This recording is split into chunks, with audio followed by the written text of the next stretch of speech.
Hello दृष्टि family. बच्चों, आप सभी का दृष्टि एकेडमी के इस यूट्यूब चैनल पे स्वागत है। आज हम एक नई नोटिफिकेशन के साथ बात करेंगे और ये नोटिफिकेशन है जेपीएससी का। आप लोग जैसा कुछ टाइम पहले जेपीएससी ने एक डेट शीट जारी किया था जिसमें बोला गया था कि 8 मार्च को हम जेपीएससी की पीटी का एग्जाम लेंगे और इसी एग्जाम को देखते हुए जेपीएससी ने नया नोटिफिकेशन जारी कर दिया। ये नोटिफिकेशन 103 वैकेंसी के लिए निकाली गई नोटिफिकेशन है जिसमें हम सारे डिटेल्स को देखेंगे कि क्या डिटेल्स इस नोटिफिकेशन में दिया गया है। तो चलिए बात करते हैं इस नोटिफिकेशन की। तो जेपीएससी नोटिफिकेशन में विज्ञापन संख्या 126 का है जिसमें टोटल पद है 103 और आवेदन की प्रक्रिया जो स्टार्ट होगी यानी कि एप्लीकेशन जो स्टार्ट होंगे वो 31 जनवरी 2026 से स्टार्ट होकर सर 14 फरवरी 2026 तक चलेगी। तो इस बीच आप लोग अपने आवेदन को फिल कर लेने हैं और अब देखते हैं कि 8 मार्च को एग्जाम होगी जैसा जेपीएससी के कैलेंडर में देखने को मिलता है। चलिए बात करेंगे क्या क्या है विज्ञापन में, सारी चीजों को बारीकियों से समझेंगे।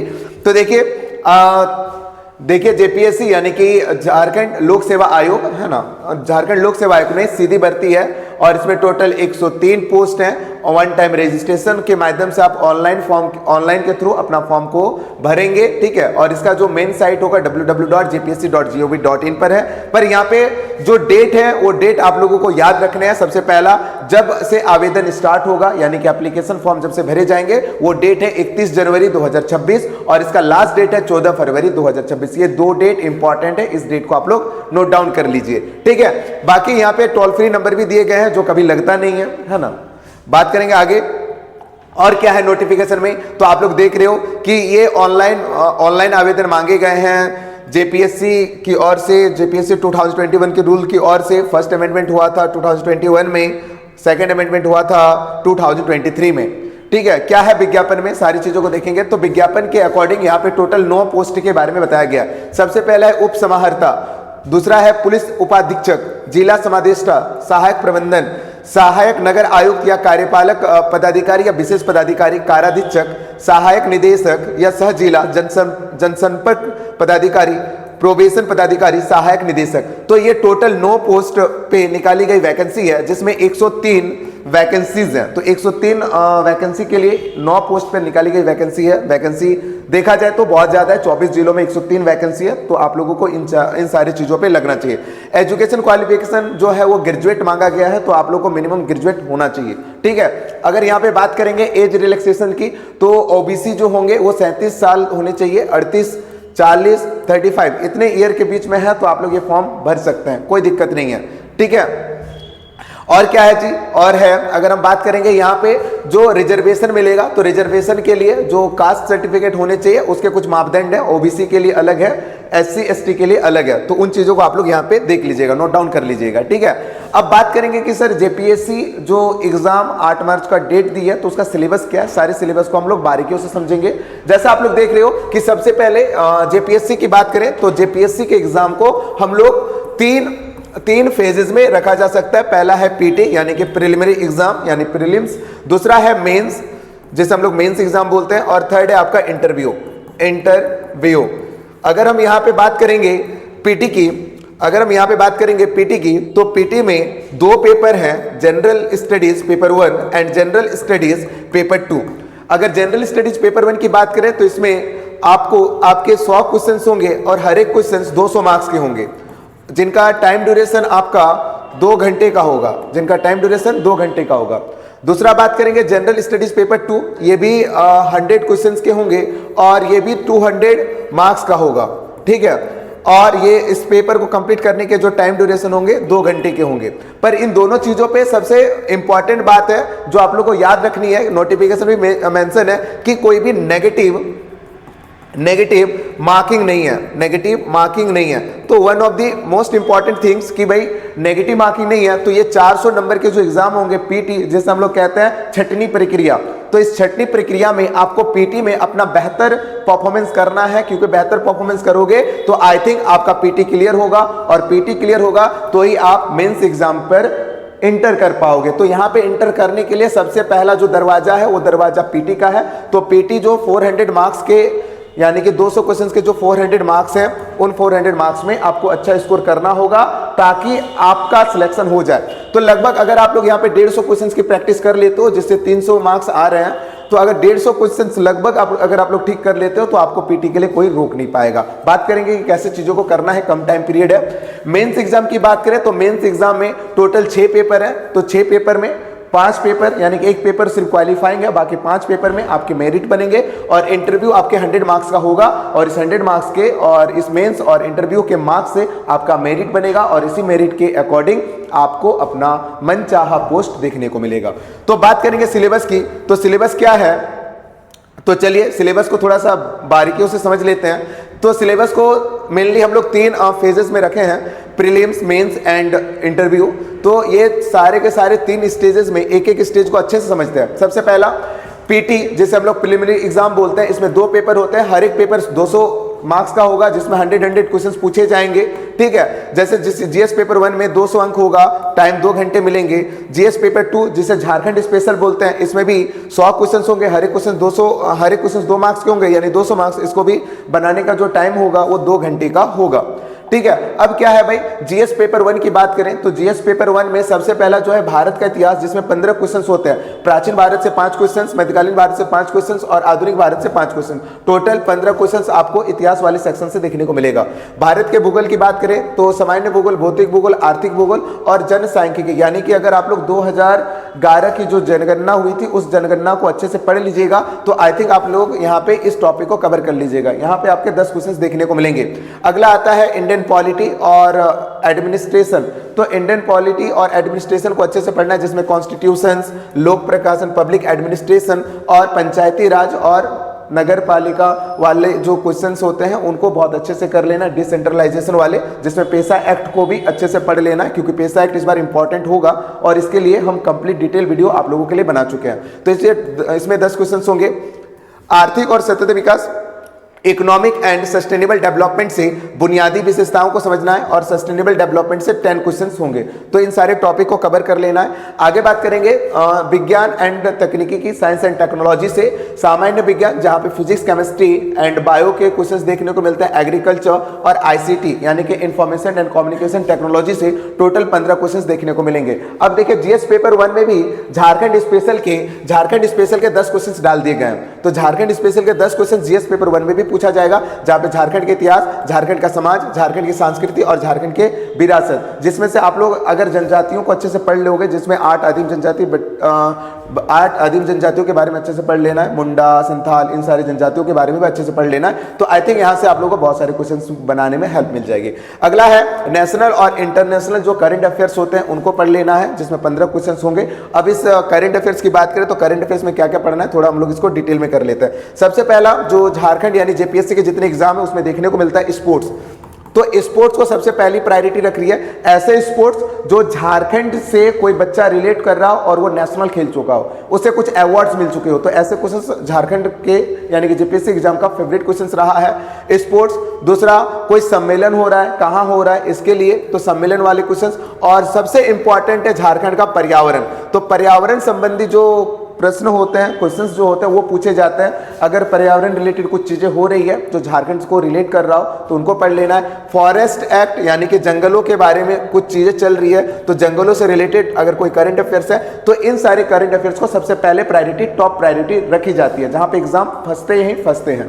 अगला आता है विविध, यानी देखिए मिसलेनियस वाले में 15 क्वेश्चंस होते हैं, जिसमें ह्यूमन राइट्स के बारे में पढ़ना है। ह्यूमन राइट्स में 2 तरीके का होता है, एक नेशनल लेवल पे होता है, एक स्टेट लेवल पे होता है ना। तो ये ह्यूमन राइट्स क्या है भाई, तो ह्यूमन राइट्स को अच्छे से पढ़ लेना, एनवायरमेंट वाले चीजों को अच्छे से पढ़ लेना है, स्पोर्ट्स को पढ़ लेना है और डिजास्टर मैनेजमेंट को पढ़ लेना है, जहां पे आप लोग देखने को मिलेंगे एनडीआरएफ है ना, एसडीआरएफ। ठीक है, तो नेशनल में डिजास्टर मैनेजमेंट कैसे होती है, स्टेट कैसा करता है और डिस्ट्रिक्ट कैसे करता है, 3 लेवल पे होता है डिजास्टर मैनेजमेंट। तो इनको अच्छे से पढ़ लेना है। तो इन सारे टॉपिक को अगर आप कंप्लीट कर लेते हो तो यहां पे आपके 100 क्वेश्चंस इन्हीं में से पूछे जाएंगे। और सबसे पहला और इंपॉर्टेंट बात है कि जेपीएससी में जो क्वेश्चंस पूछे जाते हैं वो क्वेश्चंस अपने सिलेबस के हूबहू रहते हैं। अगर वो एनिसेंट में 5 क्वेश्चंस पूछा है तो 5 क्वेश्चंस वो पूछेगा।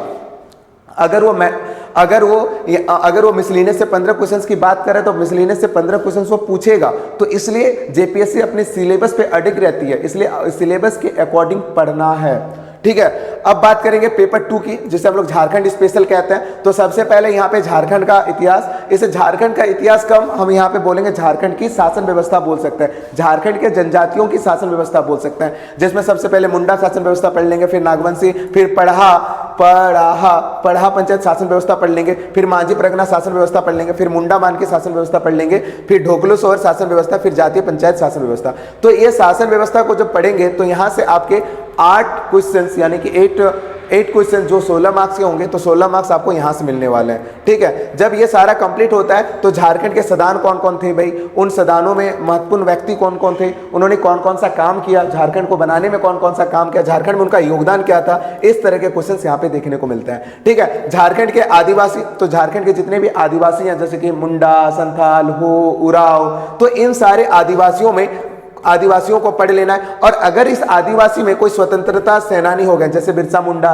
तिलका मांझी, है ना, सिद्धू कानू, तो इन सारे स्वतंत्रता सेनानियों के बारे में भी अच्छे से पढ़ लेना। यहां से क्वेश्चन आते हैं क्योंकि महत्वपूर्ण व्यक्तित्व से क्वेश्चन हमेशा जेपीएससी आस्क करती है। दूसरा आता है झारखंड के विभूति कोई है तो उनको पढ़ लेना है। झारखंड आंदोलन और राज्य गठन, झारखंड आंदोलन से बहुत सारी पार्टियां बनी, उनके गठन में क्या क्या इतिहास रहा है, कैसे झारखंड के गठन होने के बाद क्या झारखंड 2000 में जब झारखंड को एक अलग राज्य का दर्जा मिला उससे पहले भी कुछ इतिहास रहे हैं क्या, तो उन सारे पूरे के पूरे इतिहास को समझना है ताकि आपको झारखंड के आंदोलन समझ में आए और झारखंड के राज्य के गठन को समझ में आए जो 15 नवंबर 2000 को एक अलग राज्य के रूप में उभरा है।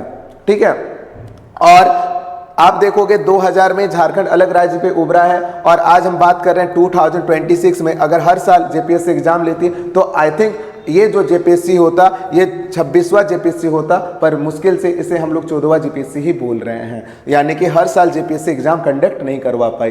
क्यों, क्या रीजन था, क्या कमियां थी, आप लोग बताइएगा। आगे बात करेंगे कि भाई झारखंड की विशिष्ट पहचान, झारखंड की अपनी एक पहचान रही है, उस पहचान में झारखंड की अपनी सामाजिक स्थिति, सांस्कृतिक स्थिति, राजनीतिक स्थिति, आर्थिक स्थिति, धार्मिक विशिष्टता। इस टॉपिक को अगर आप देखोगे तो इस टॉपिक को आप आदिवासी समुदाय से रिलेट कर सकते हो। जैसे कि आदिवासी में हम लोग एक टॉपिक ले लेते हैं मुंडा, तो मुंडाओं की सामाजिक स्थिति कैसी थी, तो हम लोग बोलते हैं मुंडा जो समाज था वो पितृसत्तात्मक था, पितृवंशीय था। ठीक है, उसकी सांस्कृतिक स्थिति कैसी थी भाई, उन लोगों के लिए कोई नाच गाना का था क्या, जैसे कि पाइका नृत्य होता था, जदुर नृत्य होता था, तो उनके सांस्कृतिक कार्यक्रम कहां होते थे, तो उन लोगों का एक स्थल होता था सरना, तो सरना पे होता। राजनीतिक स्थिति की बात करें, क्या उन लोगों के जो प्रशासन होते थे वो प्रशासन कैसे होते थे, कोई विवादों को कैसे सुलझाया जाता था, उन लोगों को विवादों को सुलझाने के लिए किस स्तर पे लोग काम करते थे, उनका मुख्य प्रधान जो था या फिर प्रमुख जो व्यक्ति था वो कौन था। तो इन सारे चीजों को राजनीतिक स्थिति की बात करेंगे, जिसमें अगर आप लोग देखोगे तो सबसे पहले ग्राम स्तर पे सबसे जो प्रमुख व्यक्ति होता था वो महतो होता था, मुंडा होता था, और मुंडा की सहायता करने के लिए महतो होता था। और वहां पे जो धार्मिक प्रधान हुआ करता था, धार्मिक प्रधान को पाहन बोलते थे, और पाहन और मुंडा का जो सहायक होता था उसे महतो बोलते थे। तो यहाँ पे राजनीतिक स्थिति क्या थी। आर्थिक स्थिति में बात करें तो उन लोग क्या काम करते थे, अपनी रोजी रोटी कैसे गुजारे करते थे, तो वो लोग खेतीहार थे। ठीक है ना, तो खेती बाड़ी क्या करते थे। और धार्मिक विशिष्टता की बात करें तो इन लोगों का अपना प्रिय देवता होता था जिसे सूर्य देवता सिंहभोंगा कहते थे। झारखंड की लोक साहित्य, नृत्य, संगीत, वाद्य, दार्शनिक स्थल, आदिवासी संस्कृति, यहां से सवाल है, तो ये भी कहीं ना कहीं आदिवासी समुदाय से रिलेटेड चीजें हैं। तो आप लोगों को यहाँ सारी चीजों को कंप्लीट कर लेना। जैसे मुंडाओं का कोई लोक साहित्य रहा है कि नहीं, मुंडाओं की कोई पारंपरिक कला रही कि नहीं, जैसे कि मुंडाओं की अपनी नृत्य होती थी, अपना गीत होता था, विवाह गीत होता था जिसे अरंडी बोलते थे। तो इस तरीके की चीजों को यहाँ पे देखने को मिलेगा। लोक संगीत और वाद्य यंत्र की बात करें, है ना, तो लोक संगीत कौन कौन सा था, जैसे कि एक संगीत की बात करें जैसे सोसोबोंगा एक लोक कथा है, तो वो भी कहीं ना कहीं उसके कल्चर से रिलेटेड है। लोक संगीत की बात करें जैसे अरंडी एक विवाह गीत है, तो गीत क्या है भाई, एक तरीके का विवाह के टाइम पे गाया जाने वाला गीत है। ठीक है, जपी भी एक तरीके का गीत है जो शिकार के टाइम पे जब कोई हंटिंग करने के लिए निकलते थे मुंडाओं, तो वो एक गीत गाया करते थे। दार्शनिक स्थल की बात करें तो प्राकृतिक, पुरातात्विक, ऐतिहासिक, धार्मिक और आधुनिक स्थल के बारे में पूछा जाएगा।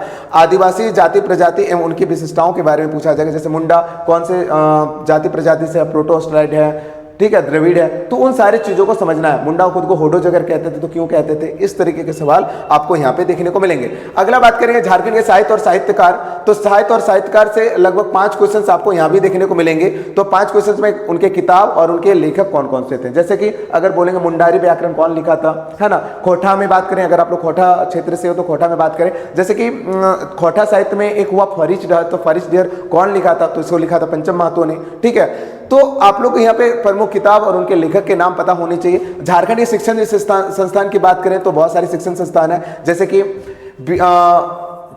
बिरसा एग्रीकल्चर यूनिवर्सिटी है ना, बिरसा कृषि विश्वविद्यालय, वो कहाँ पे है? रांची में है। तो रांची में है तो इसका स्थापना कब हुई थी? ठीक है, रांची यूनिवर्सिटी है तो रांची यूनिवर्सिटी कहाँ पर है और इसकी स्थापना कब हुई थी? ठीक है, तो इस तरीके के इनके फेवरेट सवाल है। जैसे सिद्धू कानू यूनिवर्सिटी, तो सिद्धू कानू यूनिवर्सिटी की स्थापना कब हुई थी और कहाँ है ये सिचुएटेड? तो इस तरीके से चीजों से क्वेश्चन पूछे जा सकते हैं। कुछ ट्रेनिंग सेंटर्स होते हैं आपदा प्रबंधन से बचाने के लिए, आपदा के लिए लोगों को ट्रेन करने के लिए एक ट्रेनिंग सेंटर हुआ करता था, तो वो ट्रेनिंग सेंटर कहाँ है और उस ट्रेनिंग सेंटर का नाम क्या है? तो इस तरीके से चीजों को भी यहाँ पे पूछा जा सकता है। झारखंड का खेलकूद बहुत फेवरेट भाई है, करंट में भी खेलकूद देखने को मिला, यहाँ भी खेलकूद देखने को मिला। तो खेलकूद आप लोग के लिए इंपॉर्टेंट हो जाता है, जैसे कि कोई खिलाड़ी, पार्टिकुलर खिलाड़ी जिनका नाम चर्चा में है, उसका स्टेडियम, जैसे कि झारखंड में बहुत सारे स्टेडियम है, तो उन स्टेडियम के नाम और वो स्टेडियम कहाँ लोकेटेड है। दूसरा, और अगर हाल फिलहाल में किसी को पुरस्कार मिला है पिछले 1 साल तक, तो उन पुरस्कार को आप लोग को पढ़ लेना, और अगर कोई रिलेटेड है तो उन चीजों को भी ध्यान देना है।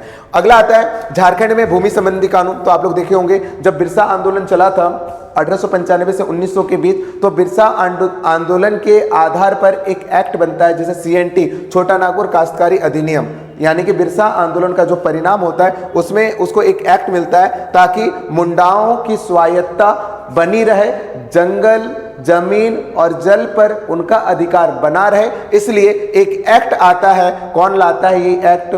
ठीक है, कौन लाता है ये एक्ट, इसके बारे में पढ़ना है, इसमें कितने अध्याय इसके बारे में पढ़ना है, तो उस एक्ट को बोलते हैं CNT एक्ट। यहाँ से 5 क्वेश्चंस पूछे जाते हैं। फिर आता है संथाल परगना काश्तकारी अधिनियम। तो आप लोग देखोगे जब संथाल विद्रोह होता है तो संथाल विद्रोह का परिणाम में संथालों को भी अपना अधिकार मिलता है, जिसे SPT एक्ट या फिर संथाल परगना काश्तकारी अधिनियम 1949 कहते हैं। और अन्य राज्यपरक अधिनियम के बारे में भी हम लोग डिस्कस करेंगे, जिससे 2 क्वेश्चन होंगे, तो टोटल 12 क्वेश्चन यहाँ से देखने को मिलेंगे।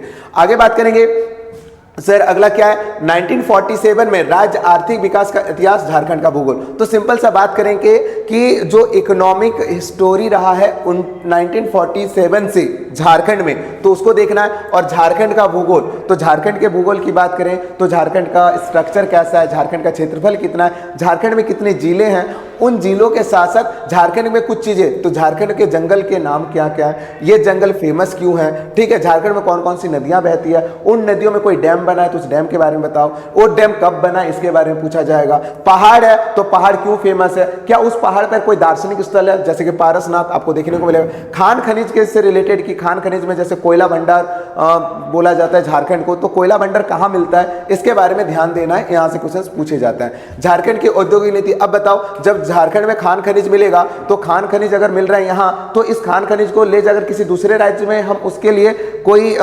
इंडस्ट्री खोलेंगे या फिर यहीं पे खोलेंगे, क्योंकि कच्चा माल ले जाना तो ज्यादा कॉस्टली होगा, तो लोग यहाँ पे इंडस्ट्री बनाने लगे। तो इंडस्ट्री बनाने से पहले इंडस्ट्री के लिए कुछ पॉलिसी होनी चाहिए, जिससे हम लोग पढ़ेंगे औद्योगिक नीति। और उस औद्योगिक नीति जैसे होगा, मान लेते हैं आपका ये एरिया है, इस एरिया पे औद्योगिक नीति चलेगी, तो मान लेते हैं कि एक पॉलिसी बनी कि मान लेते हैं यहाँ पे कुछ मिल रहा है, लोहा मिल रहा है, तो लोहा को गलाने के लिए हम लोग को एक प्लांट लगाना है। तो प्लांट लगाने से पहले भाई यहाँ पे एक पॉलिसी बनाएंगे, और उस पॉलिसी को क्या करेंगे सर, उस पॉलिसी को वेरीफाई करवाएंगे, और जब ये सारी चीजें सिलेक्ट हो जाएगी, तो ये पॉलिसी को लेकर हम एक जगह को सिलेक्ट करेंगे और उस जगह पे पूरा का पूरा इंडस्ट्री बनाएंगे। लेकिन जब हम यहाँ पे इंडस्ट्री बनाएंगे तो इस आसपास के एरिया पे जो लोग हैं, उस लोग को निकाल के किसी दूसरी जगह पे रखेंगे, जिसे विस्थापित कहते हैं, और इस रीजन को कहते हैं विस्थापन। तो जब विस्थापन होगा तो क्या होगा सर, उन लोगों को अपनी पॉलिसी के अकॉर्डिंग उनकी पुनर्वास नीति क्या होगी। तो दैट मीन्स कि जब ये खान खनिज मिला तो क्या बना, इंडस्ट्री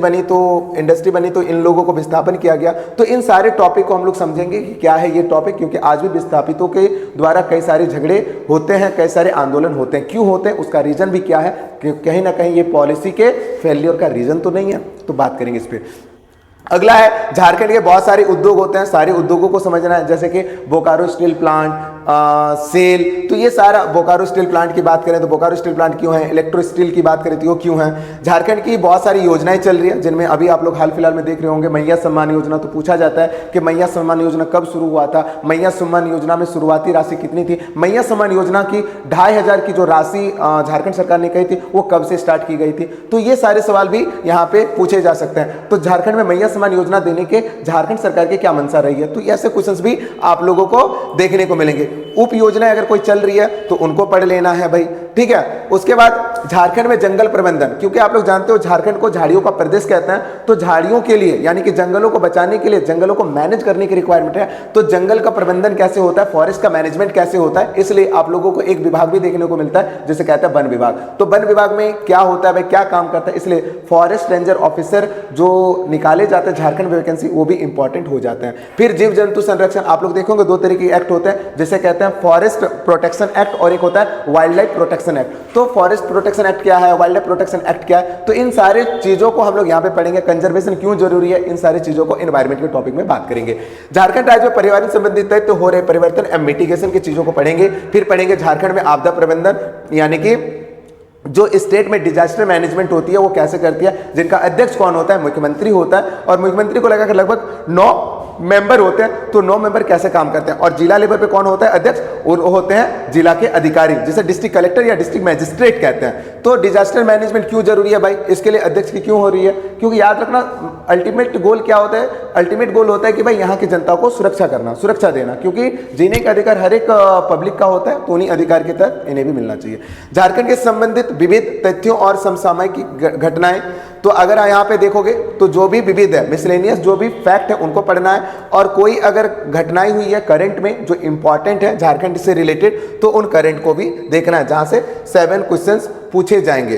तो ये पूरा का पूरा आप लोगों का टॉपिक रहा पीटी का, ठीक है। अब हम बात करेंगे सर पीटी को कैसे कंप्लीट किया जाए। तो अगर आप लोग देखोगे पीटी के लिए आपके 2 पेपर हैं, जीएस पेपर 1 जो कंप्लीट आपके जीएस को देखेगा, जीएस पेपर 2 जो कंप्लीट आपके झारखंड को देखेगा, झारखंड को देखेगा।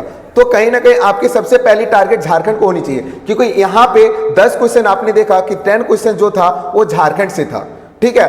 तो 10 क्वेश्चन यानी कि झारखंड के 100 क्वेश्चन और 10 क्वेश्चन झारखंड के यहां से, तो दैट मींस 110 क्वेश्चन सिर्फ और सिर्फ झारखंड लेकर आ रहा है। तो भाई झारखंड का बुक इंपॉर्टेंट हो जाता है पीटी को लेकर। और सर दूसरा क्या होगा, दूसरा आपने देखा कि करंट अफेयर्स, स्टेट, इन सारे करंट अफेयर्स को कर लेना है, मिसलेनियस टॉपिक को कर लेना है। तो इन सारे टॉपिक में आपके लगभग 30 to 40 क्वेश्चंस आप यहां पे कर सकते हो। तो 30 to 40 क्वेश्चंस अगर आप कर रहे हो, जिसमें एग्रीकल्चर टॉपिक आप लोगों को याद होने चाहिए।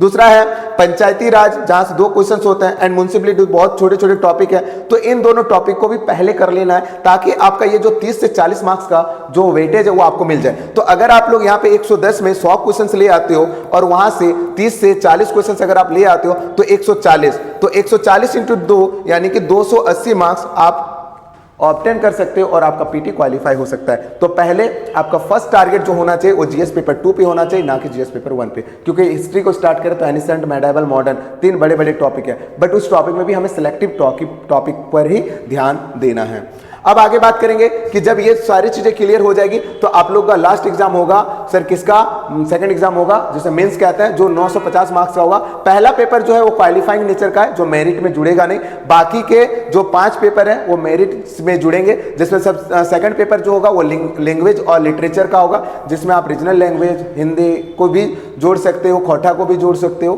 ठीक है। सोशल साइंस में हिस्ट्री एंड ज्योग्राफी होगा। पेपर 4 में आपका पॉलिटी होगा और गुड गवर्नेंस होगा, पब्लिक एडमिनिस्ट्रेशन होगा।